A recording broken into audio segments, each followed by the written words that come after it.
Hello students, this is Chandana and I welcome you to Business Studies class. In our last class, we have started a new topic that is joint stock company.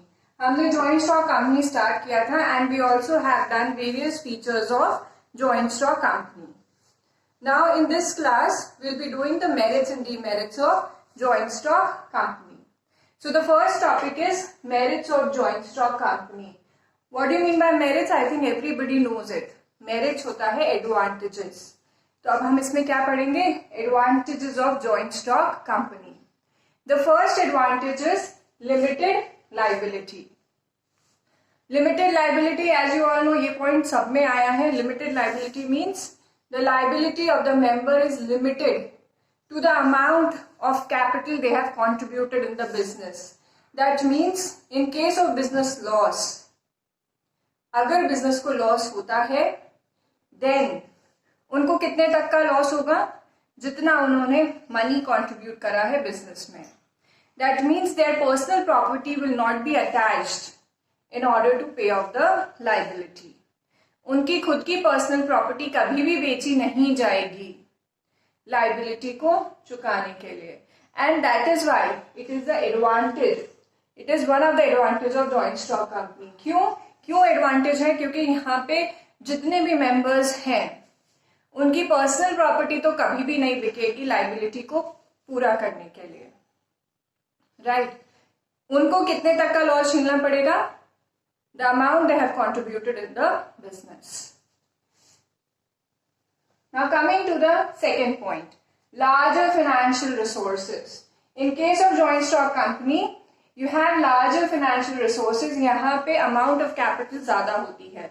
The reason being is here the funds can be raised by issuing shares to the general public. यहाँ पे company क्या कर सकती है? यहाँ पे company अपने share निकाल सकती है, अपने शेयर बेच सकती है. किसे बेच सकती है? जनरल पब्लिक को बेच सकती है. पब्लिक जिनके पास सरप्लस मनी है, सेविंग्स हैं, वो क्या करते हैं? वो जॉइंट स्टॉक कंपनी के शेयर्स परचेज कर लेते हैं और अपना पैसा किसको दे देते हैं? जॉइंट स्टॉक कंपनी को दे देते हैं. ये कंपनी क्या करती है? ये कंपनी अपने बिजनेस में वो पैसा लगा देती है, अपनी बिजनेस एक्टिविटीज करती है और प्रॉफिट अर्न करती है, right? So here the company can raise larger financial resources. The reason is the company can issue shares to general public and can raise funds from them. Public से funds arrange कर सकती है by issuing shares. So here we can say that joint stock company has larger financial resources. Okay. Now coming to the third point, effective management. Here the management of the business is very fine. Fine means it's smooth. यहाँ पे business activities कैसे चलती है? Smoothly चलती हैं. And the business activities are managed by professionals. यहाँ पे आप CA, MBA, may be engineers, इन सबको हायर कर सकते हो. क्यों? कैसे हायर कर सकते हो? इन्हें रख सकते हो. हायर करना मीन्स इन्हें आप रख सकते हैं. कैसे रख सकते हैं? क्योंकि as I told you in the second point, here you have larger financial resources. यहाँ पे मनी की कोई कमी नहीं है, कैपिटल अच्छा है, तो सीए, एमबीए, इंजीनियर्स को आप अच्छा पैसा पेमेंट कर सकते हो. अब कोई भी फ्री में काम नहीं करेगा and they charge huge amount of salary. CA, MBA, engineer, CS, इन सब की सैलरी अच्छी खासी होती है. They charge huge amount of salary.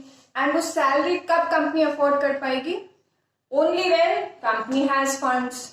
तो सेकंड पॉइंट में हम क्या बोल रहे हैं कि कंपनी के अच्छे फाइनेंशियल रिसोर्सेज होते हैं तो वो इन प्रोफेशनल्स को हायर कर सकती है. And that is why the business activities are managed by professionals here. यहाँ पे जो बिजनेस एक्टिविटीज कर रहे हैं, जो डिसीजन मेकिंग हो रही है, राइट, वो कौन कर रहे हैं? प्रोफेशनल्स कर रहे हैं. तो यहाँ पे मैनेजमेंट कैसा है? इफेक्टिव है. Okay, now coming to the fourth point, expansion and growth. यहाँ पे एक्सपेंशन के बहुत चांसेस हैं, ग्रोथ के चांसेस हैं. The reason, first reason is larger financial resources. पैसा अच्छा है, सो कंपनी कैसा बिजनेस कर सकती है? The company can conduct a large scale business.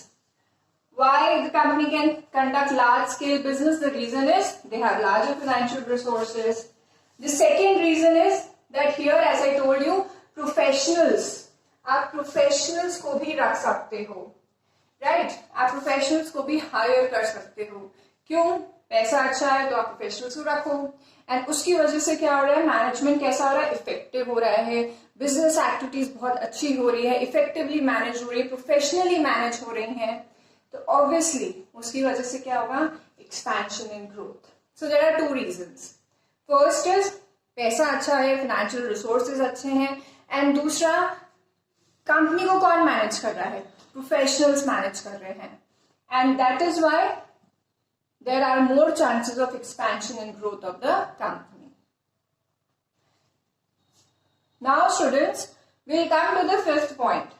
ये जो पॉइंट है, this we have done in features also and I have discussed this in detail in our Zoom class. Shares का concept अभी तक समझ में आ गया होगा. कंपनी को जब फंड्स की जरूरत होती है वो अपने शेयर्स जनरल पब्लिक को सेल करते हैं. पब्लिक जिनके पास सरप्लस मनी होता है वो शेयर्स को खरीदते हैं and they give their money to the company. Company क्या करती है? उस पैसे का अपने बिजनेस में लगाती है, बिजनेस एक्टिविटीज परफॉर्म करती है. And what ever profit is generated, जो भी कंपनी को प्रॉफिट होता है उसमें से कुछ शेयर प्रॉफिट का अपने शेयर होल्डर्स को डिस्ट्रीब्यूट कर देती है. And that is known as dividend. This concept we have done in detail in a Zoom class, right? Fifth point is transferability of shares. That means here you can easily transfer your shares. आज मेरे पास funds थे, extra funds थे, surplus थे, savings थे, right? मेरे पास 2 lakh rupees की savings थी. तो मैंने क्या सोचा? मैं एक कंपनी का सोचा कि मैं एक कंपनी के शेयर्स खरीद लेती हूँ, क्योंकि आज मेरे पास फंड्स है, उसका कोई यूटिलाइजेशन हो नहीं रहा है. So what I did was I bought the shares of a particular company. मैंने शेयर्स खरीद लिए. आज से 3 साल बाद मुझे एकदम से फंड्स की जरूरत हुई, तो मैं उस शेयर्स का क्या कर सकती हूँ? आई कैन इजिली सेल दो shares in the market and get back my money. That means आप यहाँ पे अगर फंड्स हैं तो शेयर्स मार्केट से खरीद सकते हो. अब आपको फंड्स की जरूरत है, you can easily sell the shares in the market and get back your money. That means यहाँ पे शेयर्स इजिली ट्रांसफरेबल है. आप आराम से शेयर्स खरीद सकते हो. पैसे की जरूरत है, आप शेयर्स उसी समय बेच सकते हो मार्केट में और अपना पैसा उठा सकते हो. So that is a benefit ना. ऐसा नहीं है कि आपका पैसा ब्लॉक रह जाएगा, कि आप इतने टाइम पीरियड तक पैसा नहीं निकाल सकते हो, ऐसा नहीं है. When you want it, sell the shares and take back your money. So this is the 5th point. Now coming to the 6th point, perpetual existence. Now this point we have done many times. Here continuity is there. That means if the member dies or a member leaves the organization, it will never affect the working of joint stock company. इसका तो business चलता ही रहेगा. Member की death होने से या member के छोड़ के जाने से it will never effect the working of joint stock company. And that is why we say that there is perpetual existence और continuity in the business. So students, these are the merits of joint stock company. Students, our next topic is demerits of joint stock company. Demerits means disadvantages of joint stock company. We have done merits. Now the topic is demerits of joint stock company. The first demerit is complexity in formation. Now it is said that starting a joint stock company is little difficult. Formation of joint stock company is a lengthy process, बहुत लंबा process है, बहुत सारी legal formalities involve होती हैं, documentation करना पड़ता है, you have to pay registration fees and in fact sometimes आपको एक्सपर्ट्स भी हायर करने पड़ते हैं रजिस्ट्रेशन कराने के लिए, and that is why we say that formation of a joint stock company is a complex process. तो शायद समझ में आ गया होगा कॉम्प्लेक्स प्रोसेस क्यों बोल रहे हैं, because here you have to actually hire experts for formation, second of all you have to pay fees, registration fees, third lot of documentations are involved and you have to get it registered, तो वो बहुत ही लंबा lengthy process है, and therefore we say that formation is a complex process. Second point is actually related to this point only. Numerous, what do you mean by numerous? Numerous means many. Numerous rules and regulations. यहाँ पे joint stock company को form करने के लिए and in fact joint stock company को चलाने के लिए भी there are various rules and regulations which have been prescribed by Companies Act 1956. You have to follow those rules and regulations. अगर आपको ये कंपनी चलानी है तो जितने भी रूल्स एंड रेगुलेशंस है वो फॉलो करने पड़ेंगे, and there are various rules and regulations. Okay, now coming to the third point, conflict. If we compare it with sole proprietorship business, वहां पे तो एक ही पर्सन था, one single owner, तो क्या उसका किसी के साथ conflict, fight होता था? नहीं. But in case of joint stock company, there are many members.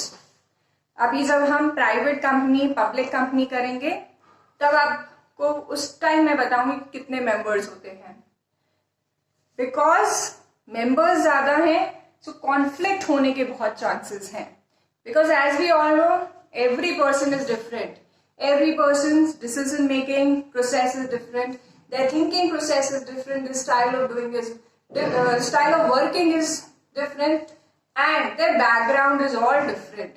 सबका सोचने का तरीका अलग होता है, तो जितने ज्यादा लोग होते हैं उतना ही क्या है, कॉन्फ्लिक्ट के चांसेस हैं, और यू कैन से फाइट के चांसेस हैं. Okay, I hope these 3 points are clear. Now we'll do the fourth point, delay in decision. Joint stock company में डिसीजंस बहुत डिलेड हो जाते हैं. What do you mean by delayed? Delayed मतलब late back, मतलब बहुत ही slow decision making होती है, बहुत टाइम लग जाता है डिसीजन लेने में. The reason is joint stock company में board of director they play a very important role. Board of directors, BOD जिसे शॉर्ट में बोलते हैं, बोर्ड ऑफ डायरेक्टर्स, जो डायरेक्टर्स होते हैं वो डिसीजंस लेते हैं. तो पहले पूरा कंसल्ट करेंगे एक दूसरे से, मीटिंग्स होंगी, डिस्कशंस होंगे, एंड तब कोई डिसीजन लिया जाता है.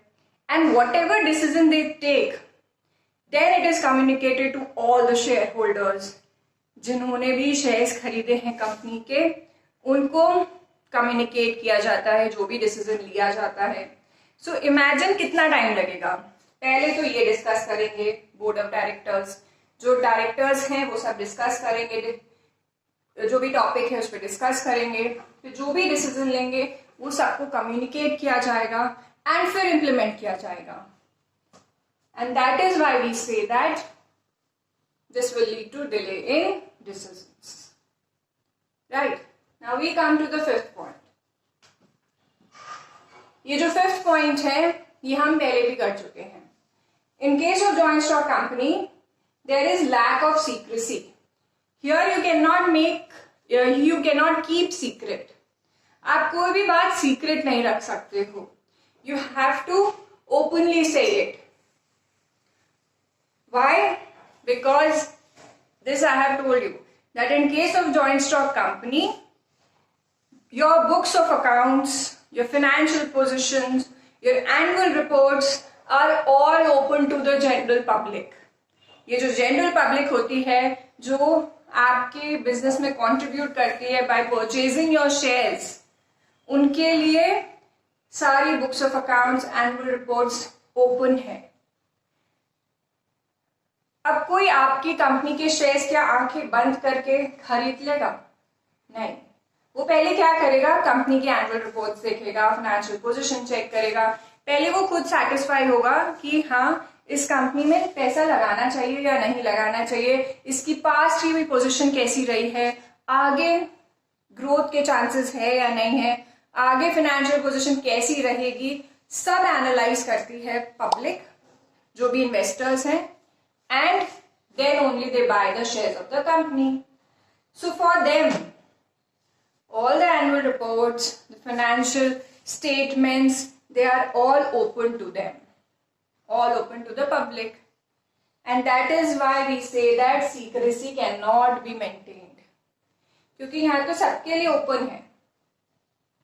Okay, now coming to the last point, oligarchic management. Now what do you mean by oligarchic management?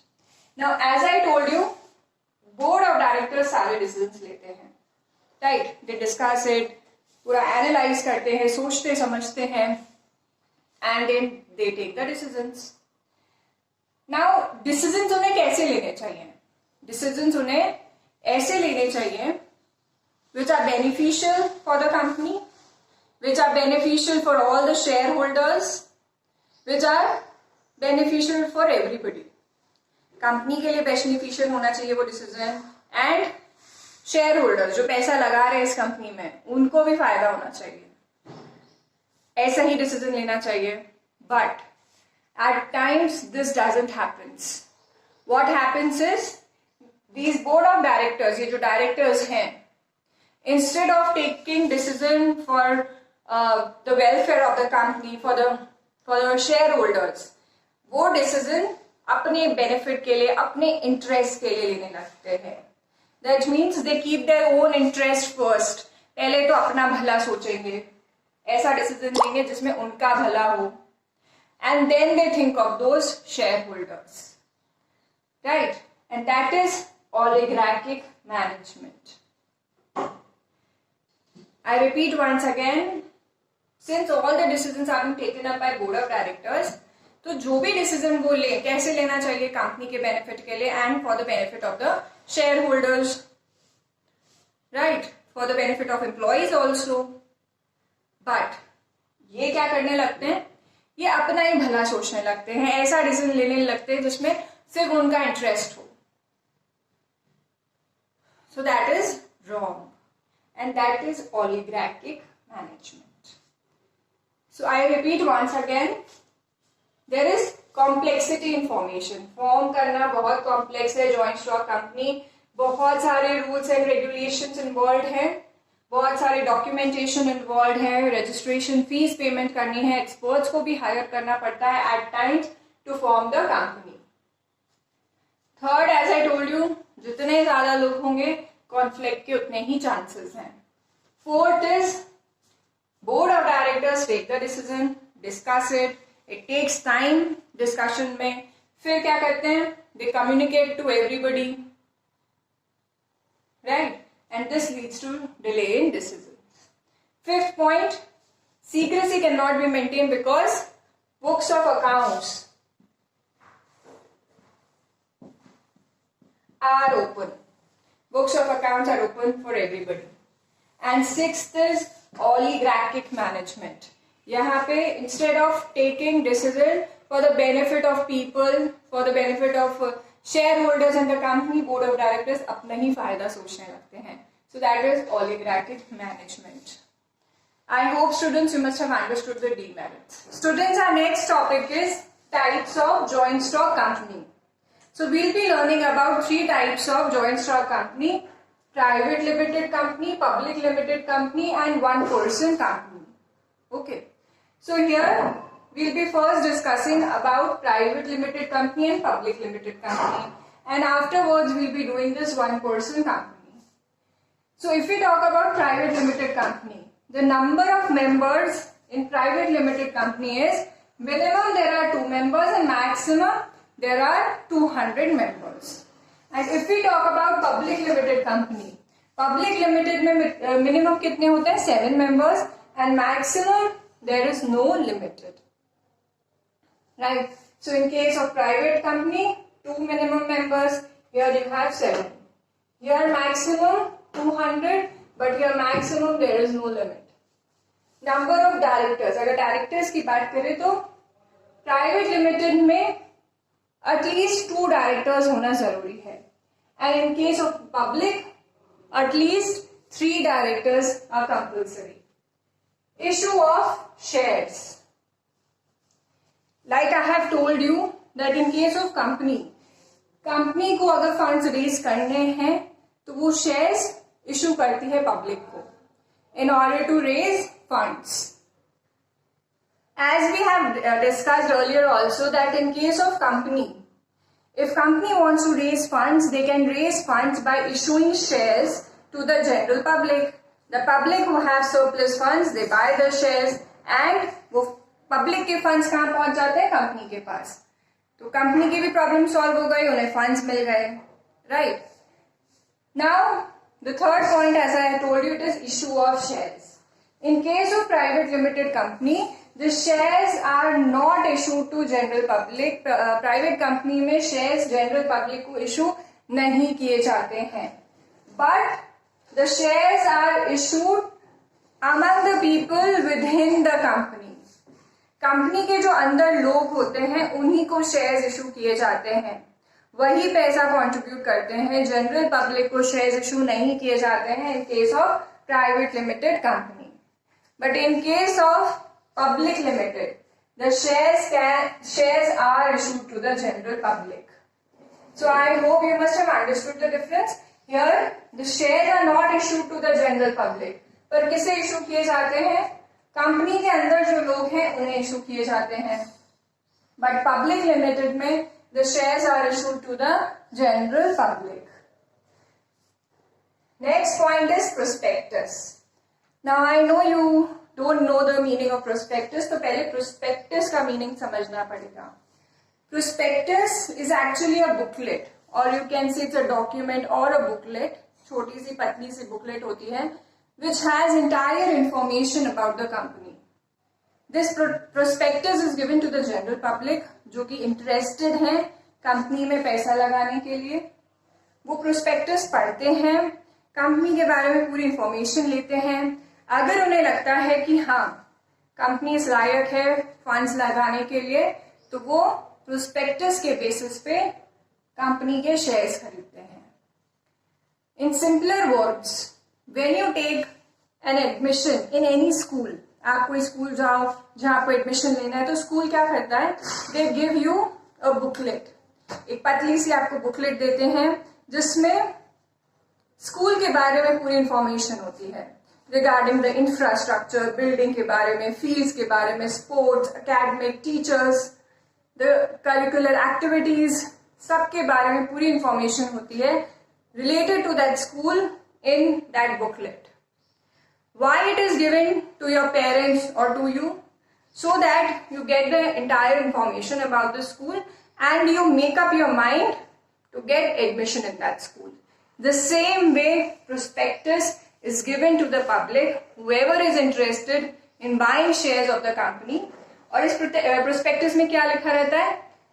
Entire information about the company and future plans also of the company. And by reading the prospectus, the public, whoever is interested, they make up their mind to invest in the company. तो prospectus में क्या होता है? It has entire information about the company. It is an invitation to the general public to come and subscribe the shares of the company. तो prospectus में सारी information होती है, पब्लिक पढ़ती है, उसका मन बनता है तो कंपनी में इन्वेस्ट करती है। प्राइवेट लिमिटेड में प्रोस्पेक्टस इशू नहीं किया जाता। क्यों नहीं इशू किया जाता है? उसका आंसर यहाँ है, क्योंकि हम यहाँ पे क्या बोल रहे हैं? शेयर्स किसको इशू किए जा रहे हैं? कंपनी के अंदर के लोगों को इशू किया जा रहा है। तो वो तो कंपनी के अंदर के लोग हैं, उन्हें तो पता है कंपनी कैसी चल रही है, तो क्या उन्हें प्रोस्पेक्टस इशू करने की कोई जरूरत है? नहीं है। But yes, in case of public company Because the shares are issued to the general public, तो prospectus issue करना जरूरी है. क्यों? क्योंकि वरना पब्लिक को कंपनी के बारे में पता कैसे चलेगा. So in case of public company, it is said that prospectus has to be issued. Now coming to this point, index of members. Index of members is nothing else but this list of members. यहाँ पे list maintain करना compulsory नहीं है. But in case of public company, it is important, it is compulsory to maintain the list of members या index of members. Transferability of shares. In case of private company, shares are not freely transferable. Transfer करना भी है, किसी को बेचने भी है अपने shares. So you have to take permission. Without permission, you cannot transfer your shares. But in case of public company, the shares are freely transferable. मेरे पास पैसा है, मैंने shares खरीद लिए. आज मुझे funds की जरूरत है, मैंने वो shares बेच दिए. That means the funds are freely transferable. Sorry, the shares are freely transferable in case of public company, but in case of private, you have to take permission. Coming to the last point, statutory meeting. Statutory meeting, statutory का actually meaning होता है legal meeting या which is being held for a purpose. Statutory meeting, legal meeting, right? यहाँ पे meeting करना compulsory नहीं है, but यहाँ पे meeting करना compulsory है, right? So students, these are the main differences of private and public company. Please read it from the book, and if you find some extra points, you can ask me. So these are basically the differences between private limited company and a public limited company.